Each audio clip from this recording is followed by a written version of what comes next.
Good morning, Bes. So, Bes, pagkatapos namin magtanghalian, ay, naroon si Mother Fresh. Sino kayang kausap? Inay! Inay, say hi muna sa mga Bes. Ma'am, hi muna sa mga Bes. Tapos na kaming kumain. Bes, ay, nandyan ka. Wala bang pasok? Meron pa? O, ba't narito, Bes? Nagulat ka, may good morning, Bes na doon? Yan, Bes. Nako, Bes. Si Bes Bebe Toy ay napakabait na bata, Bes. At, Bes, September 11. Birthday mo ngayon, di ba? Di ba?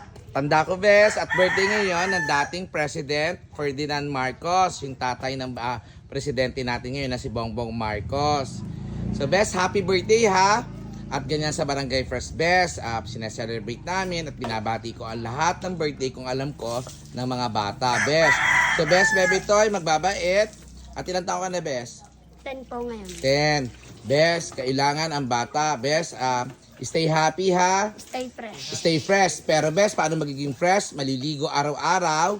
At, Bes, huwag gagaro-garo na, ha? At binataan na at mahalin ang ama. At mahalin ang lola, ha? So, Bes, stay happy. Stay fresh. Good morning, Bes! Ikaw nga. Good morning, Bes. Laksan mo, Bes. Good morning, Bes. Yung malakas, yung dinig ng bayan. Para lahat may energy. Good morning, Bes.